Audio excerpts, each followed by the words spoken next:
Hey, salut les gars, salut tonton Michel. Voici donc la troisième phase du Thunder Tiger MTA4 qui passe en brushless, l'implantation des éléments et la révision. Alors la révision, vous n'avez rien, puisque tout simplement il y avait beaucoup trop de choses à faire. Entre les vis cassées, tordues, les têtes différentes, rouillées, bloquées, etc. Donc j'ai dû percer, tarauder, buriner, etc. pour réussir à tout sortir et afin de rester productif, puisque pas toujours le temps de tout faire comme je veux. J'ai éteint la caméra, j'ai mis de côté et en avant, j'ai bossé à fond la caisse. Voici donc l'engin fini sorti de sa révision. Il n'y a pas encore tout dessus parce qu'on a encore certaines choses à faire. Mais je vais m'approcher de la caméra, vous expliquer tout ça. Alors, tonton Michel, tu as reçu le kit complet de visserie inox. Les roulements aussi étanches, même si ceux d'origine sont de pas mauvaise qualité, forcément ils avaient leur âge et certains soucis de fonctionnement. L'engin a été totalement démonté, donc nettoyé à la brosse à dents, au produit spécial. Ce qui a été nécessaire de mettre dans le bain ultrason est passé dans le bain ultrason. Et on a, une fois tout nettoyé, donc installé la partie électronique et le brushless. Alors pour l'instant, là-dessus j'ai mis mon Yakuza Boss qui a un problème de bec externe. Enfin, bec externe, il n'y a pas un problème, il est un peu faible. On a donc un bec externe ici qui a été monté dedans, qui nécessite une grosse boîte radio. Et là j'en avais une Unobao. Donc on a monté cette boîte radio qui permet de contenir le récepteur et le bec externe. J'ai fait le support du cerveau. Ça y est. T'as pas préparé, Mani, tout mis à côté, Mani. Hop. Bougez pas. Je vous explique. Voilà. Le support du cerveau qui est donc une platine de buggy. Ça c'est soit du Obao Hyper ST Pro ou Hongnor. J'ai fait 3 trous dans le châssis qu'on a fileté tout simplement. La plaque de cerveau se visse donc directement comme ça, ce qui fait que vous mettez votre cerveau là-dedans, fixe, vous le vissez à la platine et c'est réglé. Ce qui fait qu'au moment du nettoyage et du démontage de la machine, vous enlevez ces 3 vis, vous sortez le cerveau, vous enlevez la fixation du vario, vous enlevez le vario, soit vous enlevez la boîte complète, il n'y a aussi que 2 vis par le dessous, soit vous l'ouvrez, vous sortez les éléments, mais le plus simple c'est d'enlever les 2 vis du dessous, la fixation du vario, les 3 vis du truc, et hop, vous avez toute l'électronique à côté pour faire le nettoyage. J'ai quand même dû finalement faire des trous ovales ici pour la fixation du différentiel central pour plein de raisons. D'abord, le premier diff qu'on a monté dedans, donc qui rentrait pile poil dans l'anthrax du châssis, n'avait que 42 ou 43 dents, et ça posait un problème de démultiplication, même avec un moteur en 1550 kV. Avec ce pattern, on n'arrivait pas à descendre à un pignon inférieur à 14, ce qui est l'étagement prévu normalement pour un buggy et pas du tout pour un MT. Je suis donc passé à la couronne de celle-ci fait 47 ou 52 dents. Ça vient d'un Arma Creighton diff central, il me semble si je me souviens bien. Et avec ça, on peut descendre un pignon de 10. On peut donc mettre un moteur donc 1300 à 1500 kV avec un petit pignon. Et là, on sera beaucoup plus à l'aise. Je t'ai trouvé entre-temps, tonton Michel, un moteur donc 1500 kV qui prend jusqu'à 6S, puisque le Vario prend jusqu'à 6S. Donc tu pourras rouler en 4 et si besoin, tu pourras toujours t'exciter en 6.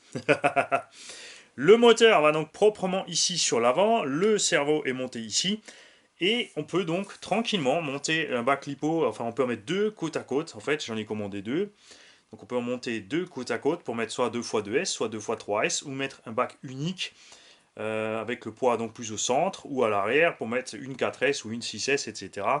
Il y a un choix total de modularité puisque ces bacs lipo sont fixés par le dessous, on peut donc les visser ici dans le plastique par les extrémités, en fait, sont vissés aux extrémités. Donc on aura 2 vis là, 2 vis là, 2 vis là, 2 vis là. Si besoin, on pourra toujours renforcer le bac lipo, le percer, le fraiser, faire un filetage ici dans l'alu pour être fixé dans l'alu au lieu d'être fixé dans le plastique. Mais comme on chope les 2 côtés à la fois, il n'y aura pas de problème de solidité, surtout que cette machine ne va pas être faite pour faire le gros sauvage, normalement, hein. Voilà, les diffs étaient en excellent état, cette machine n'avait vraiment pas servi beaucoup.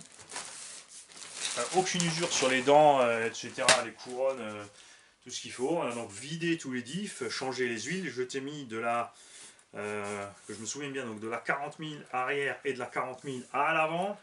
Et tu as au centre, en fait, de la 300 000, un peu plus dur. On aura le poids vers l'avant, ce qui évitera de trop délester quand tu accéléreras normalement. Bien sûr, si tu veux monter en wheeling, t'en fais pas, ça va monter. Même en 4S, il n'y a pas de souci. J'ai fait un essai, ça marche vraiment super. Ah oui, l'essentiel donc. J'étais parti sur le diff et j'oublie la moitié. Il s'emporte, Mali. Voilà. Du fait d'avoir dû monter une couronne plus grande, on a le souci forcément que cette couronne va toucher la plaque du fond, puisque sur les buggy et les truggy, on a une petite découpe en dessous du châssis pour laisser sortir les dents. J'ai donc dû caler les supports de diff par rapport à la plaque pour que ça passe. Et on a dû fraiser ici deux petits bouts dans le châssis, juste les angles en fait, pour que les dents passent tranquillement, pour avoir suffisamment de jeu et de place entre les dents. De ce fait aussi, on a augmenté l'angle, puisque le diff monte, donc on augmente l'angle, c'est fait qu'on augmente la distance entre les noix de cardan, et on a donc les cardans qui promènent plus, et ça devient un problème avec la longueur.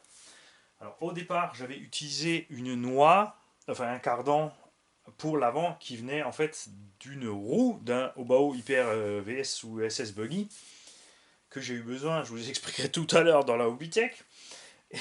Oui, je me marre parce que vous allez voir le machin. Donc j'ai utilisé j'arrête pas de perdre le nom, le cardan avant en fait Obao, qui est un tout petit peu plus court. C'est une des raisons pour laquelle j'ai fait les trous ovales, et en plus ça m'a aussi ouvert les yeux sur autre chose. Si vous faites les trous fixes par rapport au diff que vous aurez monté, puisque là c'est pareil, je ne pourrais pas vous donner les références exactes de ce que j'ai utilisé, puisque par exemple le cardan arrière, c'est un machin que j'ai, ça traîne chez moi depuis des années en fait. Il me semble que ça vient d'un Huntsman Terrier, un cardan de roue arrière, mais c'est pas certain. L'autre chose, c'est que selon le différentiel que vous utilisez, il y a des différentiels plus ou moins longs. Vous allez donc changer l'anthrax. Donc ce sera à vous de mesurer par rapport au diff que vous avez pris, l'anthrax qu'il vous faudra pour percer vos trous. Le fait de faire les perforations ovales permet d'utiliser, donc même si on a un problème avec ce diff et qu'on change de diff, qu'on trouve plus le même diff ou qu'on trouve mieux ou autre, on pourra donc changer le diff sans devoir tout remodifier. Il suffira de tout sortir, mettre le diff, ajuster la longueur par rapport au diff pour que tout soit bien libre, etc. Évidemment, si vous prenez un diff trop large, vous avez le problème avec le cache qui se montera moins bien, mais vous pourrez toujours le caler par le dessous puisqu'il a deux vis de ce sens. Ici, vous pouvez toujours le monter et là, vous avez un peu de marge puisqu'il couvre la totale. Donc on peut tricher à plus ou moins 5 mm, c'est pas trop un problème. Et selon la taille de votre diff, évidemment, il faudra changer les cardans centraux. Je n'ai pas pu utiliser cardans avant et arrière centraux de mon vieux Obao Hyper GTB, donc un anthrax de Truggy, puisque l'arrière est beaucoup trop long. J'ai donc dû faire un mix, et pareil, vous donnez des longueurs de cardan, c'est aussi assez aléatoire si vous voulez le faire. Il n'y a qu'un moyen, c'est de commander le support, de prendre le diff que vous voulez, de monter le tout et de regarder par la suite ce qu'il vous faut en longueur, c'est beaucoup plus simple. Évidemment, moi j'ai quelques facilités puisque j'ai une tonne de pièces qui traînent, donc je peux faire des essais. Si vous n'avez rien à la maison, de but en blanc, commencez à acheter du matériel à droite à gauche, c'est certain que ça devient un problème.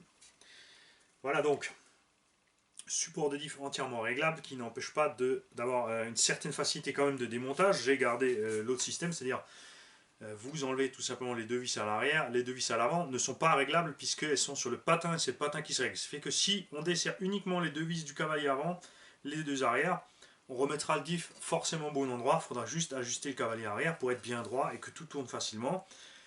Et c'est uniquement si vous enlevez les deux grosses vis qui tiennent la plaque, plus les deux vis du cavalier arrière, que tout va bouger et qu'il faudra absolument tout régler nouveau proprement.